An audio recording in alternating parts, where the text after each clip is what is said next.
नमस्कार मित्रों, एक और शानदार वीडियो मैंने अभी सर्च किया, विजुलाइज़ किया। जब जब अंदर का वास्को डिगामा जागता है तो कुछ नया ही मिलता है मुझे। तो ये जनाब, एक बार इनका एक और वीडियो मैंने अपलोड किया हुआ है। सैयद मोहम्मद साहब का ये वीडियो है। और जो टॉपिक इन्होंने चूज़ किया, इस नाम से मैं बहुत फैमिलियर था।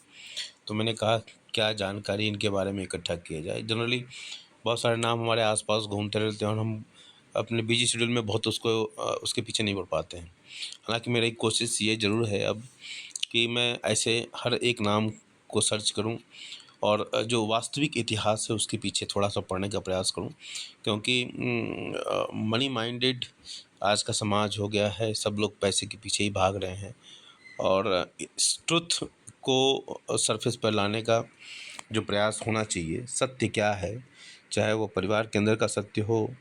कई कई बार ऐसा देखा गया है कि जो सच बोलने वाला है वो दरकिनार कर दिया जाता है, चाहे वो राजनीति हो, चाहे परिवार हो, चाहे समाज हो, चाहे देश हो। नेताओं के साथ भी ऐसा है, बहुत सारे नेता सच होते हुए। तो एक ऐसी पर्सनालिटी के बारे में इन्होंने चर्चा की, तो उसके बारे में डिटेल हम इनके चैनल पर ही देखते हैं।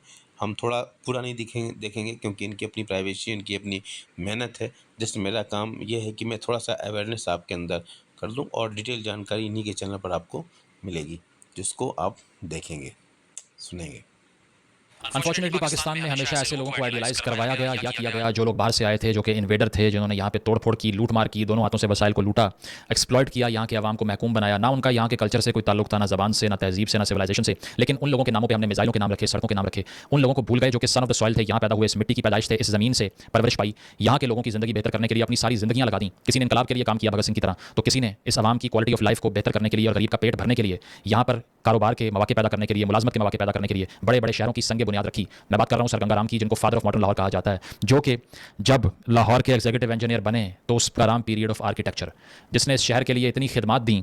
आज आप लाहौर में बाहर निकलिए किसी नौजवान से जो किसी मॉडर्न स्कूल में पढ़ रहा है, उनसे पूछें गंगाराम कौन था, वो कहेंगे उसके नाम पे एक अस्पताल का नाम है, सिर्फ यहाँ पे हॉस्पिटल का। इसके अलावा तो हमें कुछ नहीं पता कि वो कौन था, क्योंकि पढ़ाया नहीं गया। हमें तो पढ़ाए गए हैं वो लोग जो या तुर्क थे या सेंट्रल एशियन थे या बाहर से आए हुए ऐसे लोग थे जो कि इस खित्ते से ताल्लुक़ रखते ही नहीं थे। उनके बारे में पता होगा, इनके बारे में नहीं पता, जो कि शेखुपुरा के मांगटवाला के गांव में इधर लाहौर के सबर्स में पैदा हुए, लाहौर के आउटस्कर्ट्स में पैदा हुए। उनको हमने इसीलिए बुला दिया क्योंकि by his name it seems that he is not a man who has an overlapping ideology with us. हमने इस चैनल से हमेशा कोशिश ये की है कि उन लोगों की याद को तो आज हमारा ये प्रयास है कि आज जिस पर्सनालिटी के बारे में उन्होंने चर्चा की, अगर आप दिल्ली एनसीआर के आसपास रहते हैं या मेडिकल फ्रेटर्निटी से जुड़े हुए हैं आप, तो आप निश्चित रूप से सर गंगाराम के बारे में जानते होंगे। इनका जो काम है, मुझे भी नहीं मालूम था कि इनका जन्म पाकिस्तान में हुआ था और बाद में भारत आए थे। और भारत का विभाजन जिस तरीके से हुआ धार्मिक आधार पर, ऐसे बहुत सारे जो लोग हैं। अगर राजनीतिज्ञों की बात करें तो इंद्र कुमार गुजराल और लाल कृष्ण आडवाणी और ऐसे बहुत सारे लोग हैं जो कि वहाँ से पलायन करके आए थे और इन्होंने यहाँ मेहनत की। वहाँ तो मेहनत उन्होंने की ही, लेकिन पाकिस्तान में ही इन लोगों के को नहीं पढ़ाया जाता है। उसकी एक वजह यह है कि उनका जो धार्मिक जो वजूद है वो उनके पाकिस्तान के धार्मिक वजूद से मिलता जुलता नहीं है, इसलिए उनको दरकिनार कर दिया गया। और किस तरह से इतिहास को तोड़ मरोड़ कर पेश किया गया, किस तरीके से बच्चों को गलत इतिहास पढ़ाया गया, जिससे उस देश के लोगों के अंदर भारत के प्रति जहर फैला हुआ है। तो यही चीज़ यहाँ भी देखने को मिलती है। और भारत में ये चीज़ भारत में भी कहीं न कहीं दिखाई देती है।